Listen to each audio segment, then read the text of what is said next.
the Congress party all put together reaching out to the JDU, and is it open to align with the Congress as opposed to maybe leading a third front? I don't think so. However, there is no doubt that Mr. Nitish Kumar is a man of secular credentials. Our party has very clear principles that necessarily to be followed if India has to be governed as a cohesive nation. Is the JDU open to align with the Congress, Mr. Shahi? I'm dismayed at what that moment has not come as yet. In politics, there are no permanent friends and permanent foes. It depends upon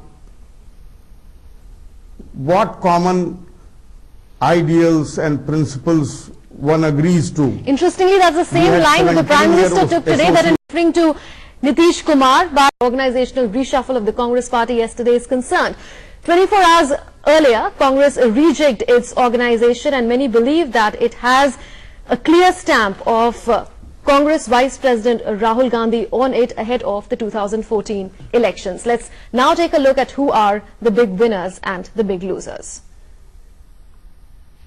In public, JDU and BJP leaders took on each other today, accusing the other side of betrayal, on the defensive after the release of a video showing him addressing a public function in Gujarat in 2003, advocating a national role for Narendra Modi. Nitish Kumar said it was just a gesture made to a host. The acrimony between the two parties is there for everyone to see. What about the day after the... Let's resume the discussion now. I'll come to you, Mr. Shahi. Today, almost all television news channels put out a video showing Nitish Kumar addressing a public function in 2003 in Gujarat, advocating a national role for Narendra Modi. Only yesterday, the JDU quit the NDA, expressing apprehensions over Narendra Modi now being the de facto prime ministerial candidate of the NDA. The question really is, doesn't all this smack of political hypocrisy and double standards at its worst? Narendra Modi, no one could have expected Mr. Nitish Kumar to have criticized the Chief Minister in his presence while sharing the dais. Mr. Shahi, may I intervene? Nitish Kumar... Mr. Shahi, other political parties, for example, Ram Vilas Paswan's LJP quit the NDA after the 2002 riots. TDP also later snapped ties, and we later saw, many years later though, the BJD also moving out of the NDA, and they all cited the communal, they all said that BJP is a communal party, and how could Narendra Modi be the Chief Minister of Gujarat despite the 2002 riots. But the JDU perhaps wanted to come to power in Bihar using the support of the BJP, which is why it chose to stay on. No, that's not correct.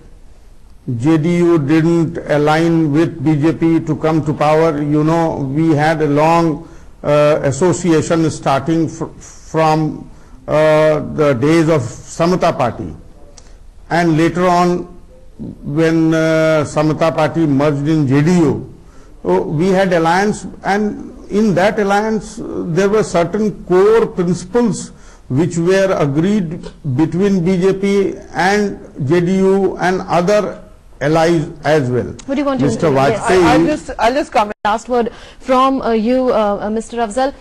Is the Congress of the UP as a whole taking heart from the disarray in the NDA, and also is the Congress really worried about its future leadership? Congress is not worried about its future leadership. We have good leadership. We have no problem at all. As far as you pose a question to Mr. Shahi whether they are going with the Congress or not, let me clarify that we have a committee headed by Mr. Antony, and which decides our alliances with other parties. It will take the view. Rightly, today people are questioning. The Prime Minister has said that Mr. Nitish is a secular person. By the way, I would like to say that I was in the same period. We were together Parliament members, and we came together almost in the Parliament. Even Dr. Manmohan Singh also came. Will be the future. It remains to be seen who the prime ministerial candidate of the UPA will be, though there are signs that there is a generational shift which is taking place at least in the Congress party. Well, we'll move on now. The Prime Minister too endorsed Nitish Kumar's secular credentials and said Modi is not a challenge. Well, that of course is one of the 24 hours after the JDU parted ways with the BJP and the NDA, Catch all the latest news from the world of politics, sports and business at DD News Twitter handle. It is DD News Live round the clock. We'll be back in just a bit. Please don't go anywhere.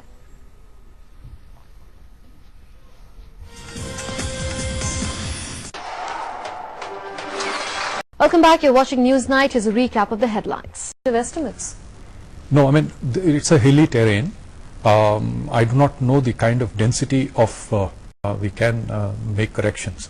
If we go back to what happened in Mumbai in 2005, if there was even a few hours of lead time for people, we could have warned them to take necessary care.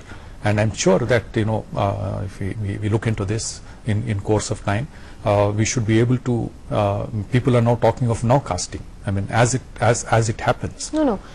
To deal with the present situation, what is the plan of action now on the ground? Of course, the army has a sizable presence in the region.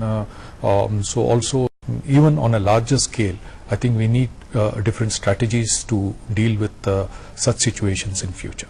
A big tragedy is unfolding in various states, including in Uttarakhand and Himachal Pradesh. Thank you, Dr. Lakshman Singh Rathore and M. Shashidhar Reddy for joining us on Newsnight. So, a number of lives have been lost in Uttarakhand as a result of the monsoon fury or the floods. The question really is India as a country and our 1 billion population really willing to pay the price all of us do every year? We'll still do a break now, but we'll be back with much more. There's a lot more waiting for you. Please don't go anywhere.